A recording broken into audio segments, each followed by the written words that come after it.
Tennessee started National Signing Day off with a bang of a transfer portal commit at 7 a.m. Plus, signing day did happen. No surprises, really, but I'll tell you what I like about this class with some superlatives and a whole lot more. Tons of recruiting talk and a little transfer portal talk here on your Thursday Locked On Vols.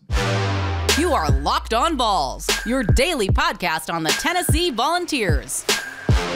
Part of the Locked On Podcast Network, your team every day.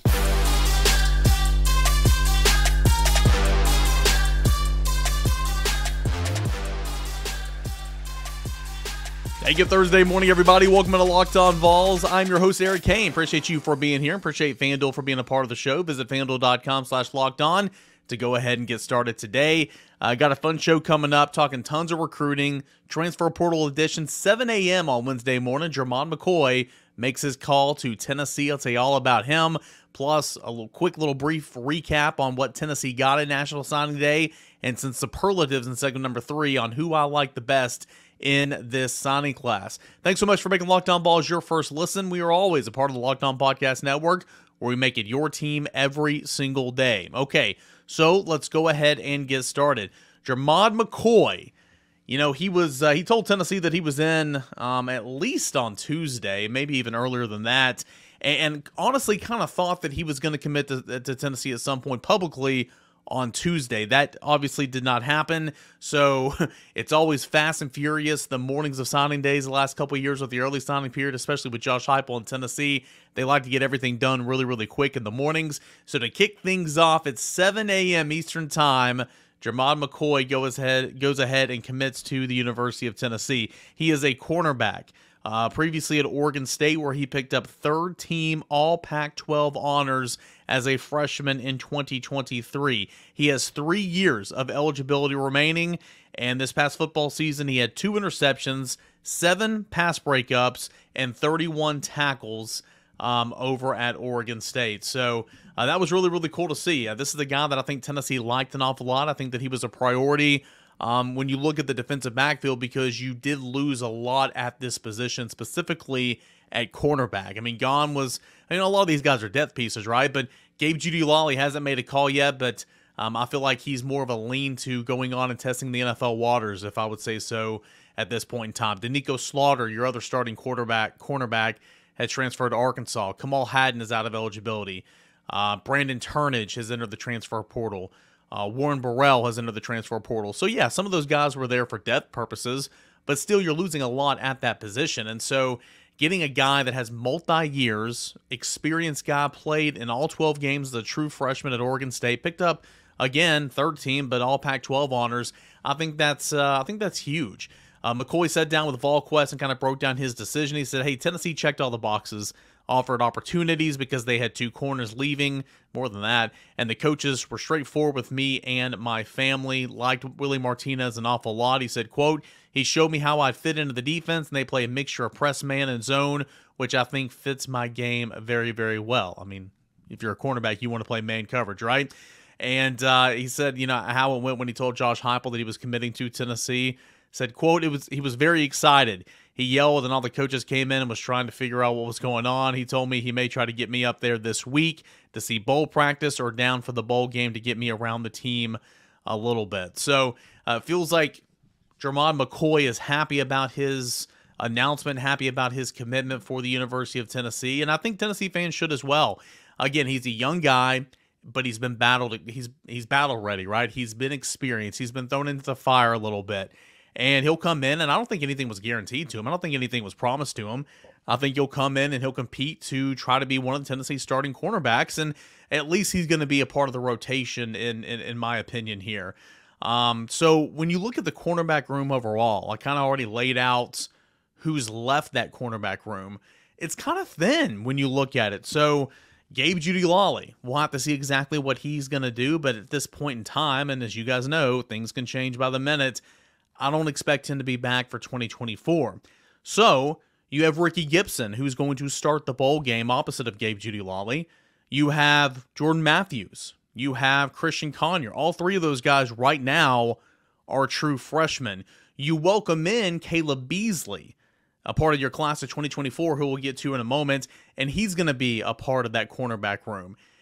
And really, that's it. So Jermod McCoy comes in, and there's honestly only 5 true cornerbacks. Now, there are other guys in the class who can play corner. So Marcus Gorey can play corner, in my opinion. Boo Carter can play corner, in my opinion. So I don't think it's a huge deal, but you went from, playing a little bit at the cornerback position because you had some injuries, but having so many different options to you're down to not a whole lot of options, and really you're down to a lot of youth. And for better or for worse, we're going to see what they're made of. I like Ricky Gibson. I do. I haven't seen Christian Conyer or Jordan Matthews play anything of significance. Same with Caleb Beasley. He's brand new. Haven't watched a whole lot of tape of Jermod McCoy. I'm not going to lie to you and say that I've watched every single game and every single snap that he's done. But I know that he's experienced, and I know that he played as a true freshman, and I know that he's got some intangibles, and he was Tennessee's priority at cornerback in the transfer portal. So that's got to mean something, right?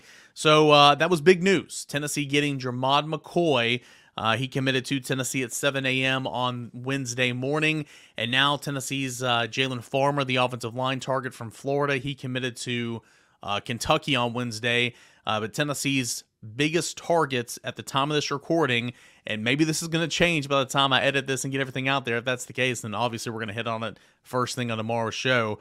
But Tennessee's biggest target left in the transfer portal at this time is Tulane wide receiver Chris Brazzell. Really, really good player. Again, he's got 3 years of eligibility left. He had 44 receptions, 714 yards, 5 touchdowns. He's 6'4", about 200 pounds. Played in the highest level of high school football you can in the state of Texas and balled out. And he's hearing from everybody across the country who's reached out to him in the transfer portal this time. And again, I'll say it again, things can change by the minute. I do like where Tennessee is right now. Tennessee is battling Colorado tooth and nail for Brazzell. Washington is also in that picture as well. But I do like where Tennessee is at the time of this recording. So we'll see if Tennessee can slam that door shut. And hey, by the time you listen to this podcast, maybe they have. That will be a huge addition for Tennessee if it can close that one. But more on that on tomorrow's show, plus more, coming up here on this show. Tons of recruiting. That is coming up next right here on Locked On Vols. What do I think about the signing class superlatives in segment number 3? But a little signing day review right here on Locked On Vols. That is coming up next. Want to tell you about our friends over at LinkedIn Jobs. When you're hiring for small business, you want to have as many top-tier candidates as possible to interview. That's why you got to check out LinkedIn Jobs. LinkedIn Jobs has the tools to help you find the right professionals for your team faster and for free. LinkedIn is not just like any other job board. LinkedIn's got a vast network of 1 billion professionals, which makes it the best place to hire. Hiring is easy when you have that many quality candidates. So easy, in fact, that 85% of small businesses get qualified candidates within 24 hours. LinkedIn knows that small businesses are wearing so many different hats and might not have all the resources to hire. But LinkedIn makes it easy. Its process is intuitive, quick, and easy. Post your job for free at linkedin.com/lockedoncollege. That is linkedin.com/lockedoncollege. LinkedIn.com/lockedoncollege to post your job for free. Terms and conditions, well, you know it, they do apply. All right, welcome back in here to your Thursday edition of Locked On Vols. I'm your host, Eric Kane. Thanks so much for being here. Quickly, let's look back at Tennessee's 2024 signing day. I kind of previewed it on yesterday's show, and not really anything changed, right? You did get that transfer portal commit to begin the day. So at the time of this recording, Tennessee reeled in 21 commits, reeled in 21 signatures, if you will. They're signees now from the high school rank. They also announced the additions, which I don't factor into your signing class, and you shouldn't either.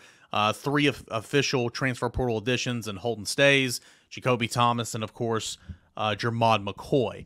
Now, that's kind of separate. So 21 commits from the high school level signed. Tennessee also announced 3 walk-ons who were officially introduced into the program as well.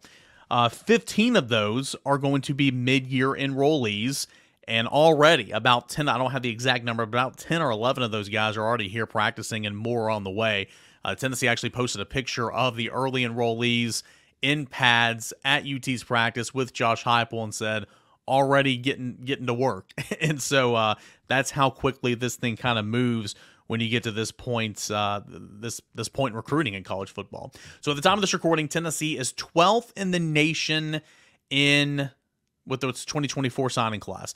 Yesterday, or at least, on yesterday's show when we entered early signing day, Tennessee was 13th, and Tennessee was also 8th in the SEC. At the time of this recording, Tennessee is 7th in the SEC. Now, again, not all schools get everything done by 10 o'clock on National Signing Day morning. That's what Tennessee does. Some of these other programs around the SEC will get a commit tomorrow, will get a commit on Friday, maybe later tonight after I produce this show, and so those can change. But point is, Tennessee has moved up one spot. The team that fell was Florida. Obviously, the Gators had a rough National Signing Day. But Tennessee's 12th in the country, 7th in the SEC, and again, 12th in the country is nothing to brag about.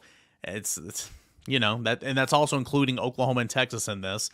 But it just kind of is what it is right now. It just means more. SEC, you can be 5th in the country and 4th in the SEC. Tennessee's been in that situation a couple times before. It just is what it is. But nonetheless, 21 signees, 3 walk-ons, 3 transfers. So that brings a total to 27 players that Tennessee officially introduced yesterday as part of National Signing Day. Those 3 walk-ons, in case you're wondering, long snapper Marshall Box, who was from Jacksonville University High School. I believe that is in Jackson, Tennessee. I know Jackson, Tennessee is where Charles Campbell was. I believe the same high school that Campbell kicked at way back when is where this young man comes from, Marshall Box. Also defensive back Jackson Matthews. He's from Christ Presbyterian Academy. That's in the Nashville area. And then Eli Purcell. Farragut alum, played at Wofford College. He's a linebacker. He's walking on to Tennessee, and Tennessee announced him. I mean, I had many Rivalry Thursday games with him on there, so that's pretty neat. Tennessee announced him and those other walk-ons on Wednesday as well. So still kind of on the lookout for, at the time of this recording, Texas A&M commit 5-star defensive lineman Dominic McKinley has yet to sign. The belief is he's not going to sign in this early signing period. As he's trying to, figure out the new coaching staff and everything, and he's going to sign in the spring or in the February signing period. So if that's the case, he will be on campus for an official visit at Tennessee. The plan is for January the 20th, but that's one to watch. That's a big one to watch for sure. At the time of this recording as well, Jordan Seaton hadn't signed.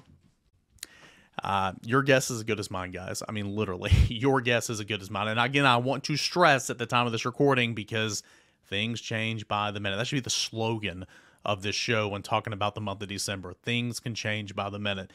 But your guess is as good as mine. There's been a lot of talk about Jordan Seaton out there on Wednesday, long into Wednesday morning and into the afternoon. And, I mean, of course, Tennessee has interest there. Maryland has emerged as a true contender. I mean, Colorado is obviously still there. So we will see. That's obviously one to watch as well. But if you go on First Take and announce your commitment, I mean, what in the world are your plans for your second announcement, right? I mean, hey, he's a good player, obviously. I think he's going to be a stud. But if you went on First Take to announce your first commitment, how are you going to announce your second commitment if you are going to go away and not sign with Colorado? I don't know. I am intrigued to see that, is for sure. Kind of looking at how Wednesday transpired for Tennessee. So, we had a Signing Day Central, page over there at VolQuest.com, and, by the minute, Tennessee tweets it out. That means it's official. The paperwork's in. We put it up on our sites, a little blurb about each player, graphic, all that stuff, tweeted out. So I was, working, on the line there for about 3.5 hours straight, kind of looking it down as these came back to back with a little bit of a break in between. And, the first one came, and of course it was Jermod McCoy, as I mentioned, the transfer portal edition at 7 a.m. The first national letter of intent that was received came from Carson Gentle, who is a in-state prospect, a very early commit to this signing class way back in the summer of 2022. He signed at 7:05. That's when that paperwork got in. And then next it was Max Anderson at 7:12, just to show you how quickly this all went. Peyton Lewis at 7:15, Jeremiah Hurd at 7:21, Jordan Burns at 7:31. William Satterwhite at 7:37. Edwin Spillman at 8:05. He's going to be good. Kellen Lindstrom at 8:10. Caleb Beasley at 8:14 so far, and so on and so on. The last one to commit to the university, the last one to sign and kind of got this whole thing wrapped up. Everything was wrapped up by, it was Cole Harrison, who of course committed the night before. Cole Harrison's paperwork officially came in at 10:44 a.m. And remember, he is 3 hours behind, so local time for him, that was 7:44 in the morning.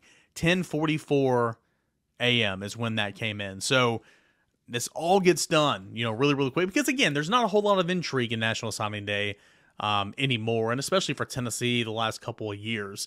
And so everyone that was expected to sign, signed, so might as well get it in, get it out. And I mentioned that Tennessee already has about 10 players on campus right now for practice, and so, like, they have their own little special picture ceremony type deal at Tennessee coming off the practice field. So those 10 were kind of back to back to back to back. So anyway, that's kind of what it is right now.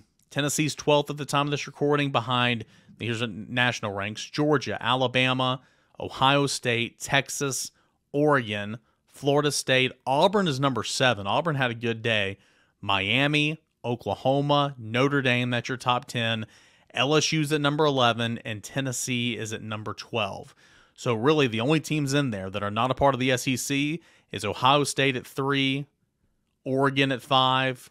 Remember, Texas is a part of the SEC now. Florida State at 6, Miami at 8. There's Oklahoma at 9, but it's part of the SEC. And then Notre Dame at number 10. So, again, it truly, truly does just mean more. But at the end of the day, I said it on yesterday's show. You need to close better. I think you need to finish better. I'm not calling Tennessee's class a failure whatsoever. A lot of people were distraught about Jaron Sensabaugh committing to Missouri. And I think Jaron Sensabaugh is going to be a nice player. He comes from a great family. I played at Carson Newman with his cousin or uncle. I'm not sure how the relation is there, but I played with Cody Sensabaugh at Carson Newman for a year. A really, really good family, football family. I think Jaron Sensabaugh's got a lot of intangibles that's going to make him a good football player. Fact of the matter is, he picked up his 4th star earlier this week by 247, and that just changes the opinions of a lot of fans. Fact of the matter is, Tennessee got in that one late. They didn't start really talking to him about 5-6 weeks ago. And they tried, and they were going to take him. Don't get me wrong. They would take him. They tried. But you jumped in super late when he was committed to Vanderbilt.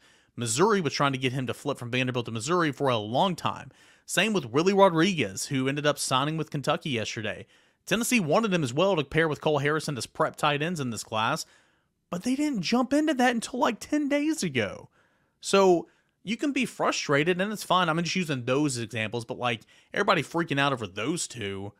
I get it. Losing an in-state commit who's a 4-star, 1 day old, to Missouri's not a good look, but Tennessee was in on those super, super late. But again, Cam Michael, Roger Saliapunga, Jordan Seaton. The list can go on and on and on. Tennessee didn't close the way it needed to after a really good spring and a really good summer. So I think Tennessee still has a ways to go in terms of recruiting for sure. But I do think that there's building blocks in this class, and there's a lot to like about this class.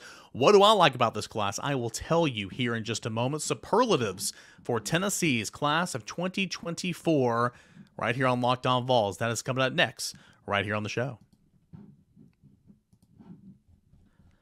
Do want to tell you guys about our friends over at FanDuel. FanDuel is America's #1 sports book. As the weather gets colder, the NFL offers stay hot over on FanDuel. Right now, new customers can get $150 in bonus bets with any winning $5 moneyline bet. That is $150 if your team wins. If you've been thinking about joining FanDuel, there's no better time to get in on that action than right now. You've got the spreads that are so much fun to play, player props, individual player props, like maybe catches in the first half, over under 2.5, maybe rushing yards in a game, over under 72 in the hook, whatever the case is.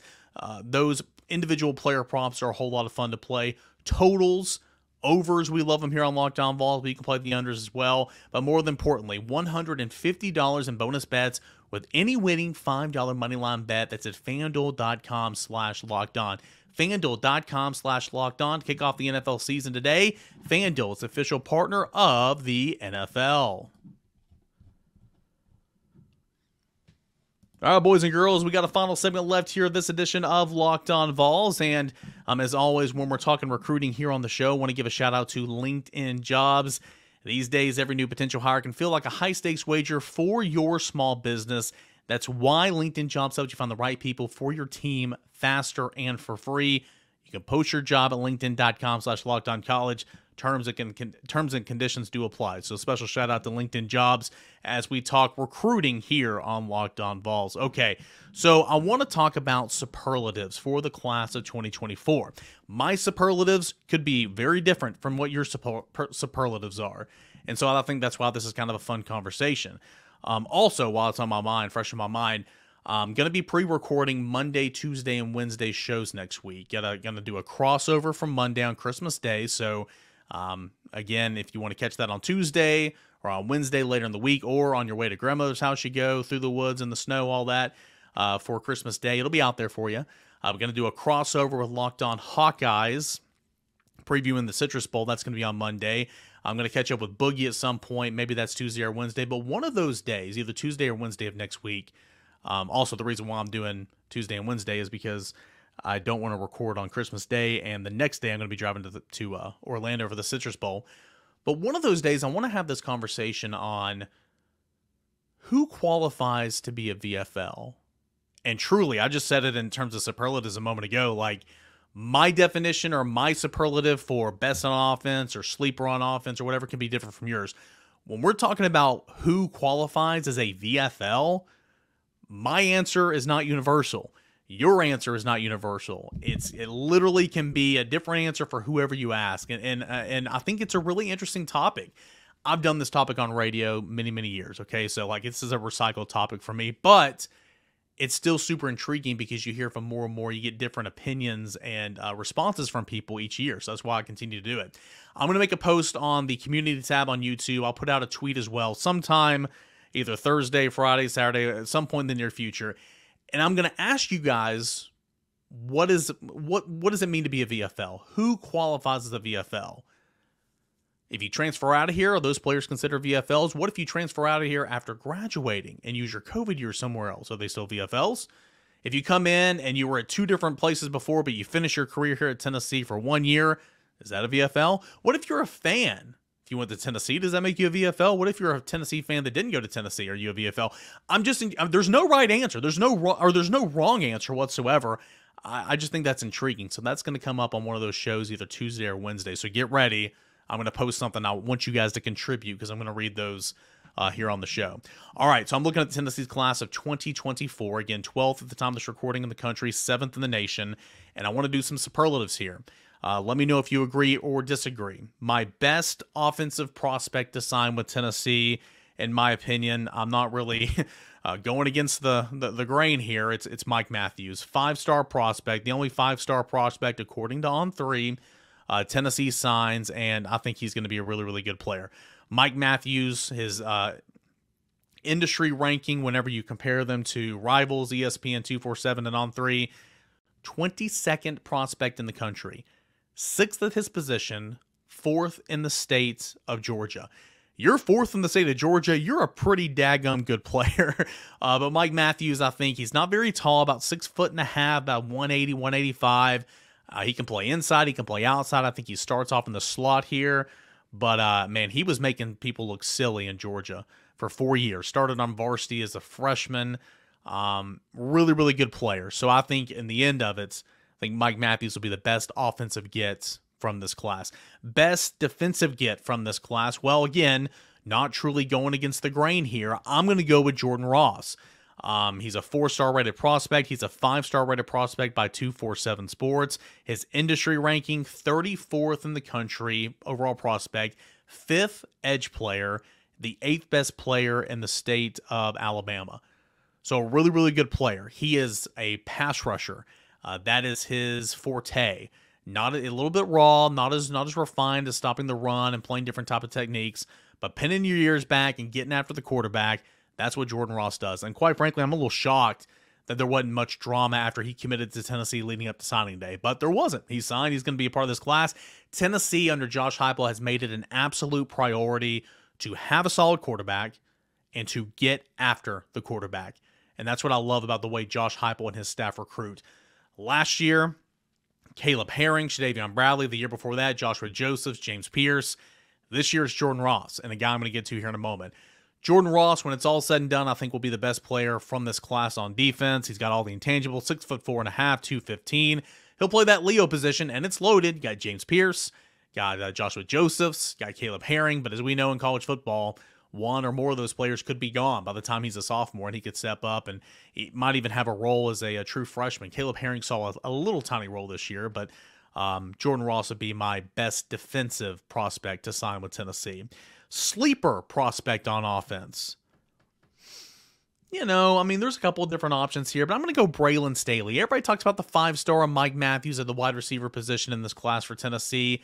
I like Braylon Staley, man. He's considered the second best prospect according to his industry ranking in the state of South Carolina. On3 has him as the 109th overall player in the country, 21st at this position, second in the state. 247 actually has him as the 78th overall prospect in the class, so a top 100 prospect is Braylon Staley. But he does a lot. Again, can play inside, can play outside. He absolutely tore up the competition at his high school realm in South Carolina this year. We do this thing called Trail Tidbits, me and Matt Ray do during the season over at volquest.com, and we had his stats every single week, and just scorching. He's really, really athletic, high points of football, great athlete, but nobody talks about him because you have Mike Matthews in this class. So my sleeper pick would be Braylon Staley. What about on defense? This might be my favorite player in the class. I don't think I liked him as much as I liked Tyree Weathersby last year, a part of the class of 2023. And Tyree Weathersby was going to play this year if not for a preseason, camp injury. But my pick for sleeper prospect on defense for this class of 2024 is going to be Kellen Lindstrom. Kellen Lindstrom from the state of Missouri. On3 has him as the 200th and 99th ranked prospect, 32nd as an edge rusher, his classification and recruiting, 7th prospect out of the state of Georgia. Not a horrible ranking, but I mean, still a 4-star, but certainly not a top 3 on 300 or top 100 prospect or whatever. Kellen Lindstrom is more polished against the run. I said this on yesterday's show. He can line up in different techniques. Good about taking on blocks where he needs work and getting after the quarterback, getting at, after the passer. I think Kellen Lindstrom, already coming in at 240 pounds, 6'6", will be the 5 technique or the quote unquote strong side defensive end in this defense. That position was Tyler Barham this past year, Dominic Bailey. It was Jaquan Blakely a couple years ago. It was Latrell Bumpus a couple years ago. But that's that Tyler Barham, Tyree West, Dominic Bailey position. And I think that he's going to be a player for Tennessee. I really like his game. He's strong, he's athletic, and he gets after it. So my sleeper pick on defense would be Kellen Lindstrom. Got 2 more here. Biggest project, but somebody that I think is going to be a stud down the line, is Jeremiah Hurd. Talked about him on yesterday's show as well. Charles Power, a director of scouting and recruiting over at On3, the only analyst in the country that has him as a 4-star. Everybody else has him as a 3-star, but very new to the game. Played high school football for the first time as a junior in high school. He's a basketball player, super athletic, 6'8", 290 pounds. Good looking 6'8", 295 pounds. All right. Just a freak, just an athlete. He's got the body type to be like an NFL offensive tackle. Now, again, I'm just saying that's like body type projection. He got a long way to go. I'm not saying that's going to be him, but he's got that body type to where I think he could play offensive tackle down the line. He'll probably start out on the defensive line. That's kind of where he's listed right now, but he's really just a lineman is how you characterize it. Kind of like Nathan Robinson, Trevor Duncan coming in last year. Both those guys on defense right now, but just like linemen, because we'll have to see exactly kind of where they fit. But I think he could play offensive tackle down the line. So biggest project, nowhere near going to help contribute, in my opinion, at this time, but I think he could be a stud down the line just because he's got the intangibles, and he's athletic, and he's got great footwork. And lastly, quickest to the field. There could be a lot of other. There's a lot of good prospects in this class that I haven't even mentioned. The quarterback, Jake Merklinger, Caleb Beasley at cornerback, Edwin Spillman at linebacker, Bennett Warren at offensive tackle, Peyton Lewis, the running back. There's a lot of players that I like in this class. But the one that I'm going to pick for quickest to the field is going to be Boo Carter. because I think Boo Carter will have an immediate impact as a returner for Tennessee. Punt returner, kick returner. He can play wide receiver. He tore up. He was 6A Mr. Football Award winner in Tennessee. We had him a couple times on Rivalry Thursday. I've seen him play a couple times. He is a stud. He could certainly, I like him with the ball in his hands. I do. And I want to see that a lot at Tennessee. But Tennessee likes him on the defensive side of the football, that star position or safety. And certainly I saw him come downhill and hit some people as well at the prep level. He's just an athlete. But I do think he will make an immediate impact the quickest of this group, because I think he'll be the starting punt returner, kick returner, if he comes in and shows that he can handle that aspect of the game in spring and in fall camp. So those are my superlatives. Best offensive prospect, Mike Matthews. Best defensive prospect, Jordan Ross. Sleeper prospect on offense, Braylon Staley. Sleeper prospect on defense, Kellen Lindstrom. Longest project player, Jeremiah's Hurd. Quickest to the field, Boo Carter. What say you? What do you guys think about this class of 2024, the signing class for the University of Tennessee? And again, a big thank you to LinkedIn Jobs for sponsoring our recruiting talk here on Locked On Vols and for the Locked On Podcast Network. You can post your job for free at linkedin.com/LockedOnCollege. Terms and conditions do apply. All right, whole lot of fun here on a Thursday, reacting to Tennessee's signing day for the class of 2024. Would love to hear what you guys think about this signing class. And I expect Tennessee to continue to make some waves in the transfer portal. Jermod McCoy announced his commitment to Tennessee at 7 a.m. on Wednesday. Could Wednesday night bring in more, or maybe even Thursday or Friday? We will see, but we'll cover it all right here at Locked On Vols. Thank you guys so much. Appreciate you as always, and we'll talk again tomorrow, everybody.